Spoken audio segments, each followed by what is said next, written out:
everyone, welcome to the video. And today we have Karuna with us, and Karuna is a part of Data on Kubernetes community.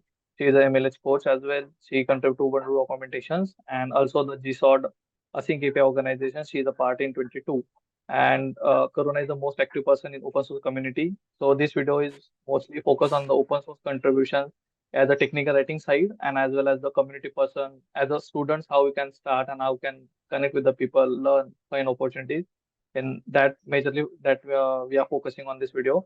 And I really appreciate the Karuna is not feeling well from last 2 days, but still she is connected with us and she is ready to share the knowledge that she got. And yeah, I really appreciate the Karuna. And yeah, Karuna, I can start with introduction. Sure. Hey everyone, my name is Karuna and currently I'm working as a tech writer in DevRev. It is a startup based in US, but we also have a branch in Bangalore. So I'm in Bangalore right now. And before that, I was, as he mentioned, I was part of GSOD and I was also a part of MLH. I was a coach there, not anymore. And I have done a lot of like open source contributions. I was a speaker at KubeCon twice. I did other conferences too. So yeah, feel free to take away. Thanks for the introduction, Karuna. So the first thing that I want to tell the people, I reach out to a lot of people through LinkedIn, Twitter, email, but mostly people take 2 or 3 days or mostly week. Some people also take months to reply and just to conversation they will be able to join or not. But Karuna is the first person I reach out to her through email, and she replied me within 2 or 3 hours. So one of the like I never imagine or never thought like someone would be so kind to the someone like she like so quick reply that you did to me like yeah, we are able to connect for this meet. So that shows you are ready to help, and that's the actual thing in open source. People are ready, really collaborative and really helpful in terms of guidance, mentorship, any problem that a particular beginner facing. So Karuna, thanks a lot for this. And yeah, the next thing, just tell us about how you started with your tech, like uh, how you get your first internship of particular job. Tell us a bit about that, how you started your tech journey. Yeah, sure. So before reaching the internship part, there was a lot of struggle involved. So, Yeah, yeah, I mean, when we start college, we actually don't have a goal that we want to focus on this, right? We are just starting college and we are mostly like, yeah, I want to explore this, I want to explore that. I was in the same mindset, but again, in the back of my head, that point was there that in the end, I should secure something, like I should make an impact, right? That's what we all try to achieve. So all started with like my college started in COVID, of course. I don't know, when did you graduate?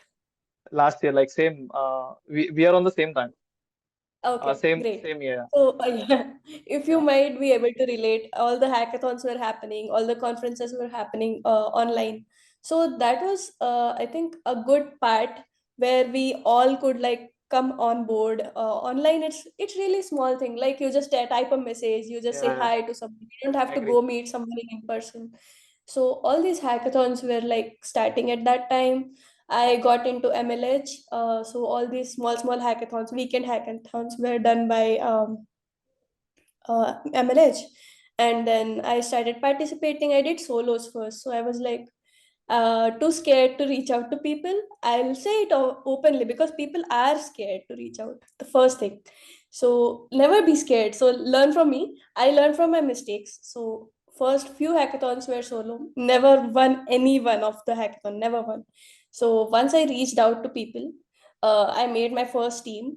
Completed a hackathon with a team, and then I won something in a hackathon. Like that's a big achievement, right? So for me, so I was like, yeah, I should meet more people, I should go out more. So then I started reaching out to people.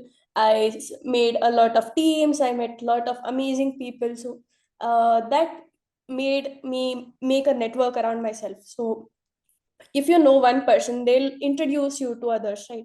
So in that way I got into communities.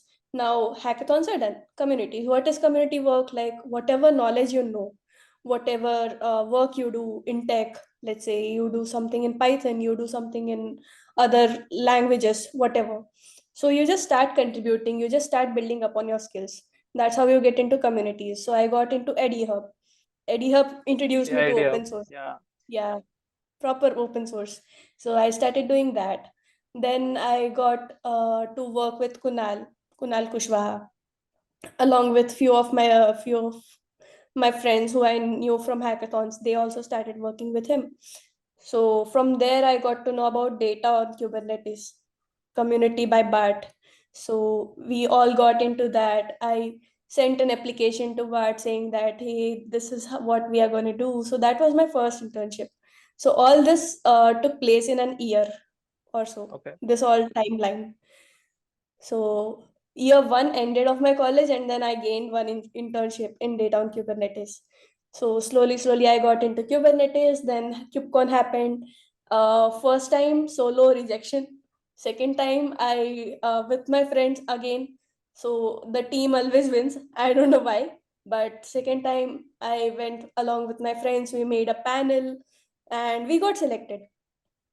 Okay. So that's how the first KubeCon happened online. And I think second time KubeCon I got selected solo. It was a lightning talk. It was about GSOD, which I did. So before these two KubeCon, GSOD happened. GSOD, how I got into GSOD was, uh, so I was on Twitter. I'm active on Twitter. I'm active on LinkedIn. So just like I was going through the tweets, and then I saw there's this technical writing opportunity. I was like looking at a lot of YouTube videos which also talks about technical writing. So I was like curious, what is this? Should I apply? I didn't think of like GSOD is a big thing or something. I was just curious. So I just applied it. And somehow I got a call for interview. I mean, just got a Slack message from Alejandra saying that, okay, you are shortlisted, come to our interview and let's see. So I gave the interview, it all went well. I started contributing. GSOD was like around 6 months, and I got to learn a lot about the technology itself, around what async API was built, the community, new members, and a lot about technical writing, which also helped me gain my first job here in Bangalore. Okay, yeah, that's a great and inspiring journey. Like lot of rejection that you have at the beginning, just like hackathons, you go to solo to the hackathons and you still take part into it, and then you found a team, and that's how you started. But that's inspiring, and just like how the GSOD happens to you, like you contributed to Async API before joining to GSOD? Any contribution that you did as a technical writer, or you just filled the application, then you selected interview process, and that happens? And share your learnings as well with us, like the technology that you worked, and as a technical writer, what you learned. Sure. So I did not contribute to Async API before GSOT. Just I was telling you, right? So I was going through tweets, and then I came across Async API. So that was accidental. Before going to the interview, I was like getting to know the community more. There was like 2 to 3 weeks of gap before the interview. So I just applied. Then 2 3 weeks of exploring on my own, joining the community, introducing myself, and then looking into few issues, then started contributing. Also this helped me in the interview as well. So when you get to know the product, right, whatever it is, Yeah, you you know how the ins and outs work, and you can also tell that in your interview itself. So like if you have any feedback, if you can think of how ways you can improve it, what can you bring to the table, right? That's what we are looking into. Even in like normal corporate job interviews, they will just ask if they know the product, and if you can improve it, right? What offer, like what do you bring to the table, what other candidates can do, what you can do. So basically, that's what's there, which helped me get into GSOD and get selected in Async API. okay. Like how, like I want to know more about the MLH coach, that stuff, what it is, and like why students should consider. Like just give me first. There are some rules to join MLH coach. Like there are some what we say rules or regulations that you have particular experience or you have you graduated or something kind of stuff. So MLH coach is a great program if you are still a student, right? Um, if you are a student, you will be able to like contribute. You will be able to travel more. You don't have any restrictions on your like. If I go to a hackathon, my work will get disturbed or something like that. You are still free from all of that. Mostly they prefer students which are like not graduated or still not into jobs, full time jobs. um, from that you will get to learn how to organize hackathons. I mean, you should have some organizing experience before getting into coaches. Okay. They prefer that, but once you get into coaches you will get to know more about how to manage people, how to manage this, balance this out if anything is happening. It's more about like how you can be a people's person, how you can improve your communication skills, how you can be spontaneous, take decisions. It's more about that. And if you are someone like, I like to take up challenges, I like to help others out, I like to teach others. So we have coaches also organize workshops, they organize hackathons, they organize game nights. Everything is more about how you can collaborate with others, how well you can teach, how you can tell your knowledge to others in workshops. Mostly it's about that. So if you think someone you like, you can do all of this, you like community, you like to help people, just get into coaches, you will know all of it so well. Yeah, and I also tell to the audience or the people who are watching this video, there is a MLH website, mlh.io or something, where you can go and find the MLH code section. There is a particular application you have to fill. There are some questions just like why you want to become a MLH coach. Is there a particular experience that you have? And not to mention, like if you really want to mentor or you have experience or maybe not experience, but you want to be a part of that community who are hosting the tech events, tech talks. You want to how the actual that particular organization works, how it what happens in the behind the scenes, managing people. So you can consider to join MLH coach community, and definitely there will be an interview or something. You have to go through that process. It's not easy. Just you fill the form and you're selected. There are certain rules as well. So yeah, and uh, just I'm curious to know about the Ubuntu documentation. Just like how you get the idea about the Ubuntu documentation, contributing to that documentations, and like is there any guide you get from someone or you start your own, just poke the repo and find some bugs to contribute. Just how it happens. So for Ubuntu, I was a big user of Linux when I started in college. So I didn't have Mac as I have now. I had this normal Lenovo laptop, and then I didn't like Windows. So I started installing Linux. I break things and then I fix it. I kept on doing it for a while. But then I came across this Ubuntu's website or Fedora's website are there, right? So I came across it, and then I scrolled down. I saw. I mean, these are open source. Of course, you can contribute. That's Yeah, the yeah, point. I know, right? So I just scroll down, and then I see you can contribute. How you can contribute? You can write in forums. You can write. It's documentation, which also like have. You have this icon, right? Help or yeah, something in Ubuntu, the question mark one. So that's where they host their documentation about anything, how it works, the key bindings or anything. So that's there. In Fedora, it's also there. I recently joined Fedora. I was looking to contribute to it. So even I'm contributing in Fedora now.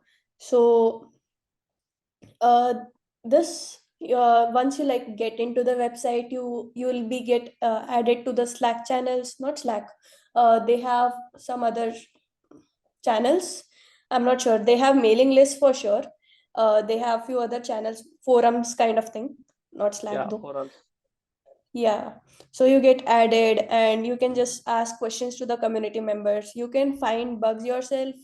Uh, you can fix it. Mostly they are like do it yourself. So it's like If you find something you can improve in the documentation itself, then you can go ahead and tell them, I can improve this. Or if you find some issues which you want to contribute, you can go ahead, try it out. But community will be there to help you out. If you are stuck somewhere, they'll send you the whole procedure how to do it. So Ubuntu Docs contribution was actually a bit tricky, because they had hosted it in like 2 to 3 places. So finding the procedure on how to do it, it's not like easy. So it's not like you go to a GitHub repo and fork it. It's not like that. They have their separate own service somewhere. I don't know. So a lot of steps were involved. I had to get through it all. So it took almost a month or so to get it merged. And now I have two PRs merged in it. Okay. Yeah, like definitely PRs go take times to merge, and when like projects like Ubuntu and that stuff as well. And but yeah, that the point that you mentioned is not easy to set up that project because the documentation hosted in 2 or 3 different services or platforms. So I really don't know. I never visited the documentation site, but someone who is looking for that documentation or contribution, like keep this mind, and you have to go through the long process as well. But if you want to contribute, you can just be a part of that and you can contribute. Yeah, and you have like huge experience with the communities, technical writing and the stuff. Not I don't want to get some more benefits of in terms of money, just like GSOD give the good stipend for Indian students. It's a good amount of money. Apart from money, what are the other benefits you get as a student or as a contributor from these communities or program? Just like GSOD, MLH, networking. I think networking is one of the best benefit that you get. You connect with a lot of people, but like what are the other benefits that you get? So you missed the main one, which is mentoring. So all these programs are supposed to be a guide for us, students like us, to go through and learn more, right? So you have in GSOD also you'll get mentors.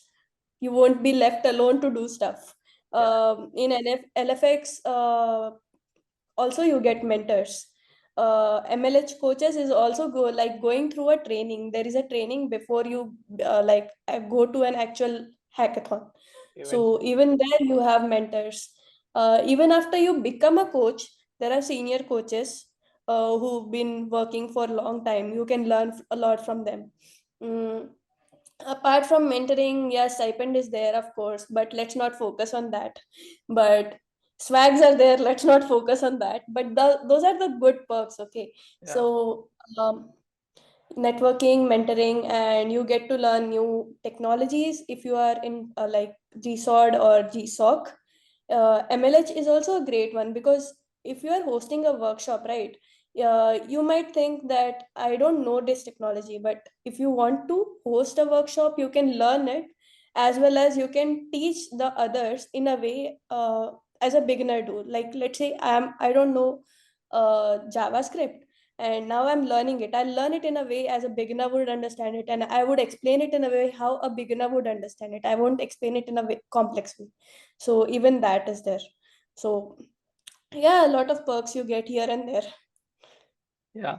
Mentorship, networking, learning, and maybe a lot of you have a chance to work with lot of great people, like Yeah. we say senior software developers around the globe who are like a decade or experience or just like who will mentor you in a better way compared to doing an internship at any company.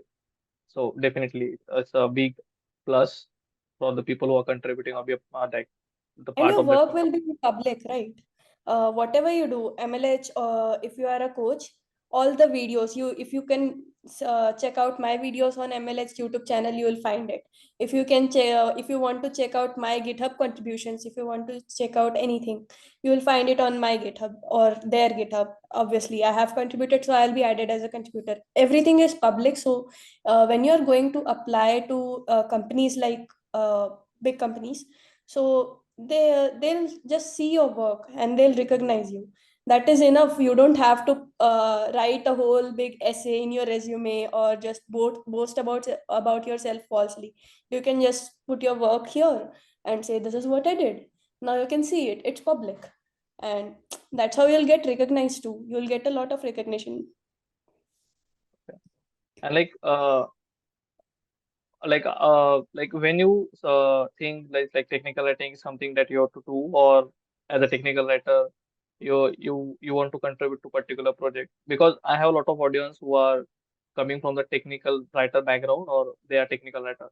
So I want to ask questions from their side, like how you pick technical writing is something you have to do, and just like opportunities for technical writer in open source as well. Two things.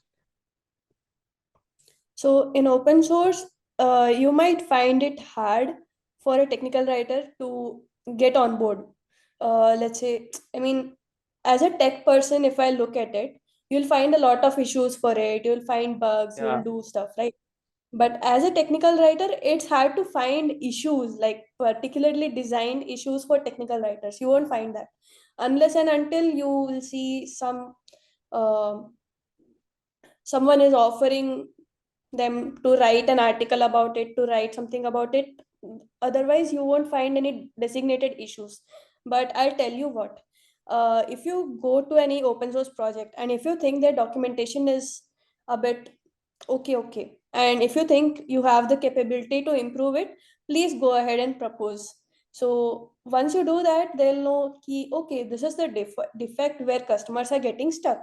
Or if you try out an open source project, you are just running it on your laptop and you face some error and now you don't know why, you go to the documentation, you don't find it, just go ahead and raise an issue and then tell it to them that this is not working and you haven't documented it. There you can contribute as a technical writer, right? Even in your own open source projects, you can contribute documentation, so you can improve it, and you can as well as show your development skills. If it is a development side project, you can show that as well as your technical writing skills by keeping its documentation up to date. So that's 2 to 3 things you can do. okay. And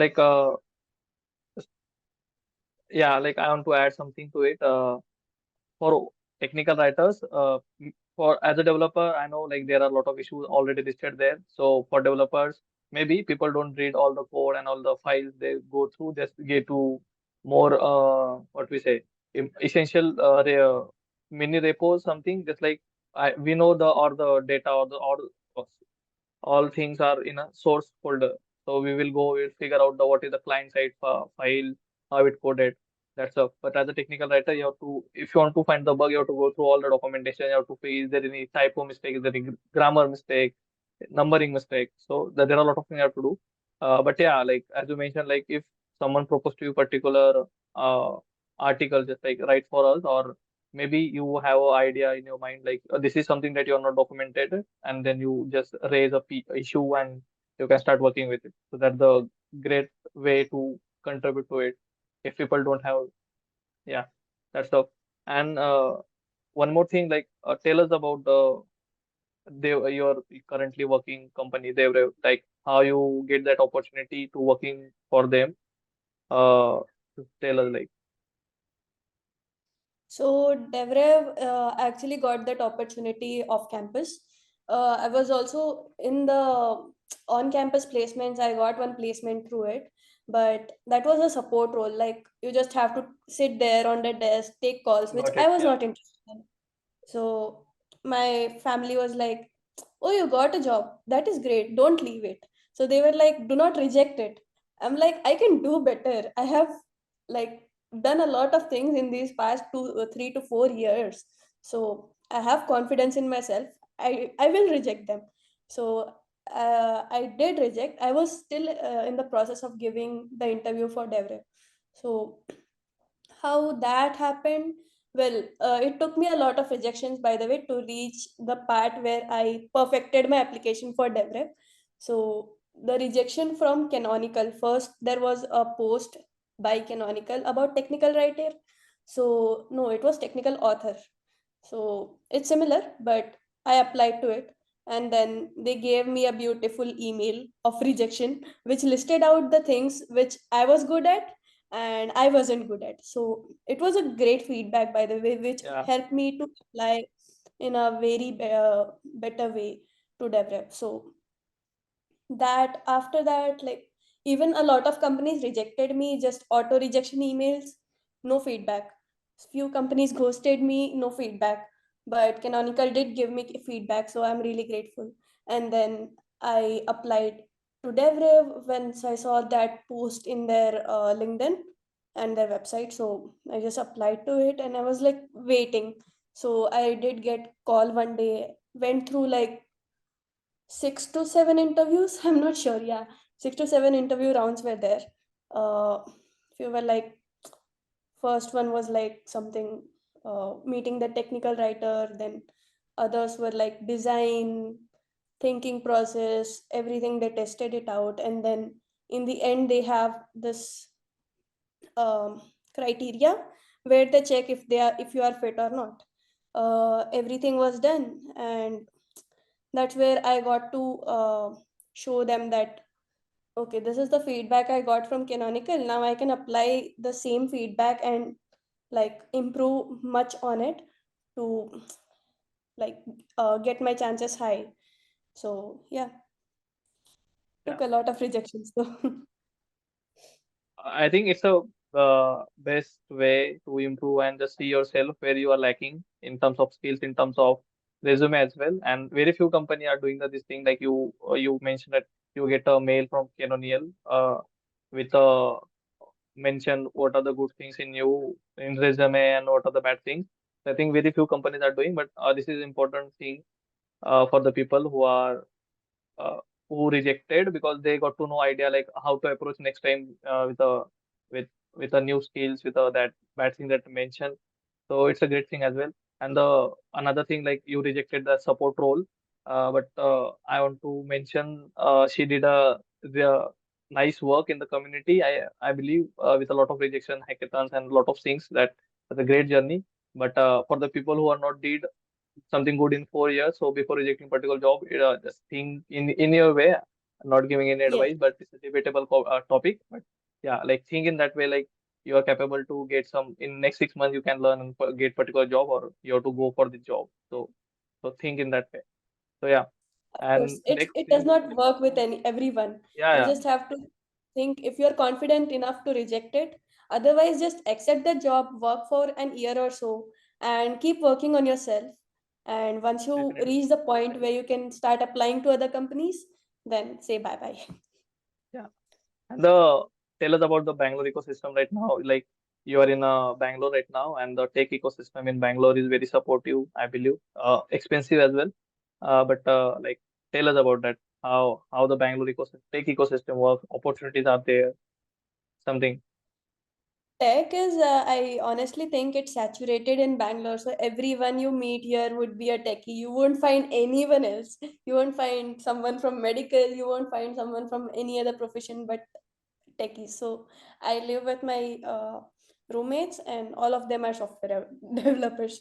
So even like it's kind of saturated, but if once you come to Bangalore, it's more like you'll find a community. So like events keep on happening, conferences keep on happening. Even KubeCon India is coming to Bangalore or something. I don't know. I think I have heard it. I Cube also Day heard it in, India was yeah, in Bangalore. yeah. Yeah. So yeah, big events do come And here. in terms of opportunities, if someone want to shift from their city to Bangalore and they don't have job, they will get opportunity in a month, something like that. Like So opportunities I are would suggest, there in huh, Bangalore. I would suggest not shift directly and look for opportunities because Bangalore is expensive. Yeah, So even like surviving for a month without salary is kind of difficult unless your parents can afford it. If your parents can, then please do. But otherwise, I would say stay wherever you are. Keep applying. Once you find that ray of hope, right? That yeah, if I get into this company or I am almost there and I'll get into this company which is based in Bangalore, then please do shift. Otherwise, it's risky for you and we don't know. and Okay. layoffs are also happening right now, so it's really risky. Just don't jump into the Bangalore trend. And like, what about the budget? Like, this is a personal question that I want to ask. If someone want to shifting to Bangalore, so what are the budgets they have to keep in mind before shifting to Bangalore about rents, food, and other travel expense, that stuff? How much you spend monthly as a person?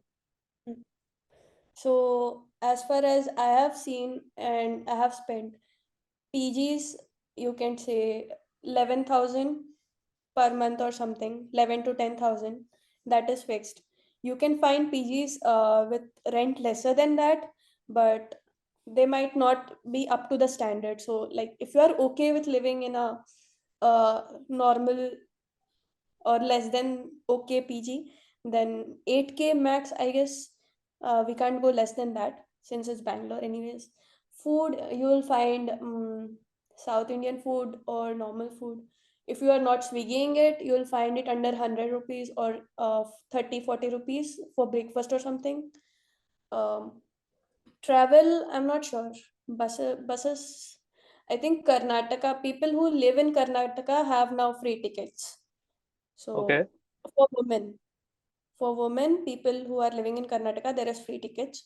Otherwise, I can tell you, as I have seen in Bangalore, I think the ticket rate might not be too different. Might take around um, 30 to 40 rupees if it's under the range of like 4 to 5 bus stops or something. And I don't know what else. I think, yeah, even like most of your budget will go into food and rent mostly. Okay. So it's almost 12, in between 12 to 15, 10 to 12 to 15,000. 15, yeah, per month. You can take it as, yeah. So yeah, these are the things. Last thing, share anything that you want to with the people who are just starting with open source, and also who people who did their graduation and looking for opportunity. They did the work in open source from last 2 or 3 years and looking for opportunities. How they can find through. So, since we all know that market is not so great right now, even if you have graduated, keep working on yourself and keep contributing. Just don't stop with contributions and take referrals from someone if you can, or try to like start your own what do you say, blogs or something, so that you can get maximum visibility. Keep posting on LinkedIn and just keep your work public as much as possible, so that even like some recruiters might come across your profile and say that you did some good work in this field, and you might get reach out. um, so just keep increasing on your visibility, so that you know others can also recognize your work. They might refer you to someone else. So even in DevRev we have this referral system. So just whenever you find these kind of opportunities, go to people you know, and just provide them with your public work profile, so that should be okay. And Okay. people who are starting right now, just don't get like frightened about the situation that the market is not great. Keep working and keep hustling, so that you'll be in a right position when the time comes. Yeah. Keep working on your skills, and market is not good, but somehow you will get job. But don't stop learning new things and working on skills. Yeah. That's the great advice and from my side as well. So yeah, thanks Karuna for joining. Really appreciate. You're not feeling well, but still you join and share your learnings with us. It may be a really grateful for the people who are looking to contribute to open source in terms of technical writing and other stuff as well, joining communities. So really appreciate. Thanks for coming as Thank well. you. Thank you for inviting. Bye. Hope you all learned something then. Yeah. Bye Karuna.